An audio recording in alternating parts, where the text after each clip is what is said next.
सिर्फ प्यार ही था। तो ये तो चलता रहेगा, ये तो सिलसिला प्यार का। तो मेरे साथ ऐसा था कि हिम्मत जुटाई।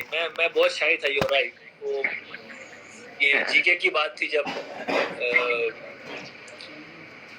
पूजा को मैंने पहली बार वहाँ देखा था, और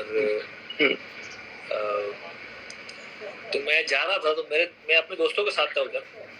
तो उन्होंने कहा, मैं भी बात हुई कि यार बड़ी सुंदर लड़की सामने बैठी हुई है। तो दोस्तों ने बड़ा इंकरेज किया, जाओ उससे हेलो, कोई क्या होता है, फर्क नहीं पड़ता, कोई बात नहीं। बोला नहीं यार, तो मैं नहीं गया, मैं नीचे निकल गया बाहर की तरफ। बाहर फिर ऐसा लगा कि नहीं यार, करना चाहिए, क्योंकि मैं एक दो बार वो गलती पहले कई बार कर चुके हैं। मैं कहीं और टूर पे था, तो एक लम्हा ऐसा आया जहां मैंने कुछ सुंदर लड़कियां सामने आई थी और मैं हेलो नहीं कह पाया। उसका मुझे पछतावा था कि अच्छा। हाँ क्या चलो कह देते, क्या होता, हेलो करने में क्या होता। तो वो मौका मुझे यहाँ जीके में मिला, जीके 2 में। तो मैंने कहा ये आज ये मौका, हेलो तो बोलेंगे चलो।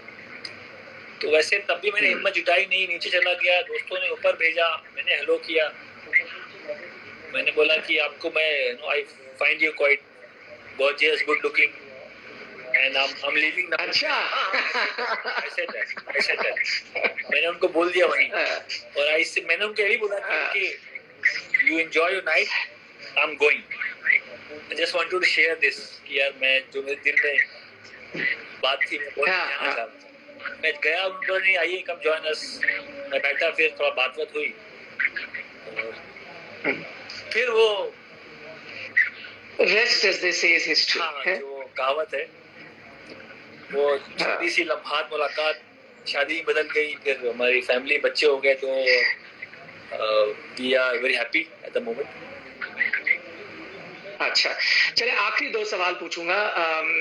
एक तो मैं क्योंकि हम थोड़ी सी आपकी फील्डिंग के उससे जानते हैं मोहम्मद कैफ को, लेकिन एक एस्पेक्ट आपका भूल जाते हैं, वो है कप्तानी का। लोग कहते हैं कि Mohammad Kaif as a captain भी जबरदस्त। हमने अंडर 19 वर्ल्ड कप में देखा वो रिजल्ट, हमने डोमेस्टिक लेवल पे देखा, ना सिर्फ यूपी को आपने टाइटल जिताया, छोटी छोटी टीमों के साथ भी जब आप गए, टाइटल तो नहीं जीता, लेकिन जो उनका परफॉर्मेंस था उसको बेहतर किया।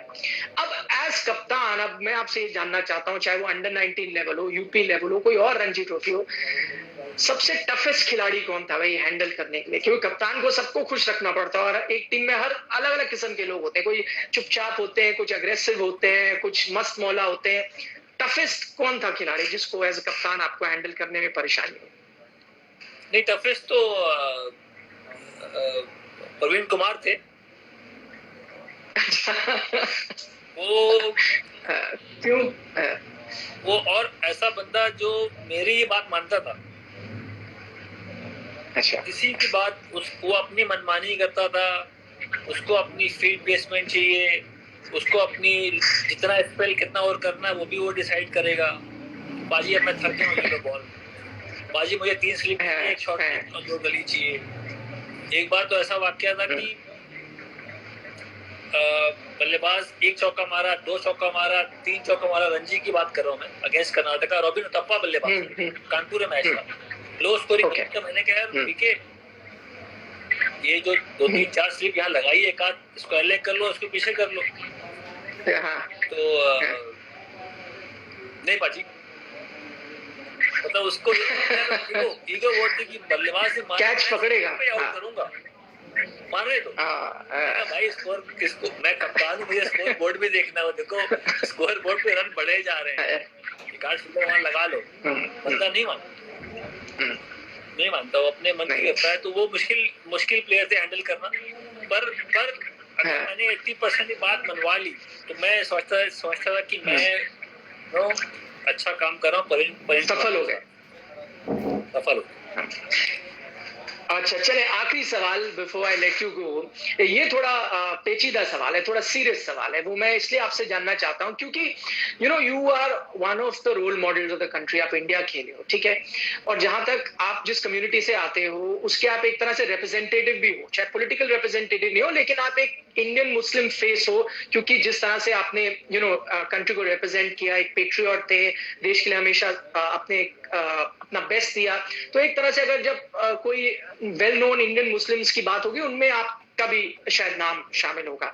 तो इससे जुड़ा मेरा सवाल ये था कि अब क्योंकि ये कोरोना का टाइम चल रहा है, ठीक है, इस कुछ समय पहले थोड़ी बातें भी हुई थी तबलीगी जमात को लेकर, ठीक है, काफी लोगों ने ब्लेम करा कि भाई एक कम्युनिटी की वजह से ये फैल रहा है, कोरोना वायरस ये सब फैल रहा है। तब एज एन इंडियन मुस्लिम जब आपने ये सुना या लोगों का कहना था या ये ब्लेम गेम आपने इसके बारे में सुना, तब आपके जहन में क्या चल रहा था? और इसके लिए अगर आपको चांस मिले कुछ बोलने के लिए लोगों को, तो आप क्या बोलेंगे? नहीं, उसमें एक संदेश आया था हमारे प्रधानमंत्री नरेंद्र मोदी जी का कि बड़ा अच्छा संदेश था, मुझे बड़ा पसंद आया। उन्होंने कहा कि ये जो वायरस है ये किसी जात धर्म को नहीं देख रहा है। ये जो कोरोना वायरस है इसमें हिंदू भी मर रहे हैं, इसमें मुसलमान भी मर रहे हैं, सिख ईसाई सब लोग की जाने जा रही है। तो हमें साथ मिलके इस लड़ाई में रहना है और उसको हराना है। बड़ी अच्छी बात लगी मुझे, और इसीलिए ब्लेम गेम का फायदा नहीं है। और जो इंसिडेंट हुआ, जो भी घटना हुई उस दौरान जब आप बात कर रहे हो, वो पर्सनली मैंने मुझे लगा कि बड़ा दुखद घटना थी और गलत टाइम पे ये घटना हुई थी, जहाँ एक वायरस से लड़ रहा है, जहाँ पूरी दुनिया लड़ रही है, कितनी जानें जा चुकी हैं, वहाँ ये उस टाइम पे घटना होना मुझे पर्सनली बहुत दुख हुआ था। पर मैं यही अभी रिक्वेस्ट करूंगा, मैं तो कोई पॉलिटिकल एनालिस्ट तो नहीं हूँ, पर ये जरूर हो सकता हूँ कि ये टाइम है साथ में रहने का, ये टाइम है इस वायरस को हराने का, ये टाइम है लॉकडाउन के गाइडलाइंस के पालन करने का, सोशल डिस्टेंसिंग बनाने का। ये टाइम है भारतीय नागरिक एकजुट होके इस वायरस से लड़े और उसको हराए। चलिए, बहुत अच्छा मैसेज है कैफ।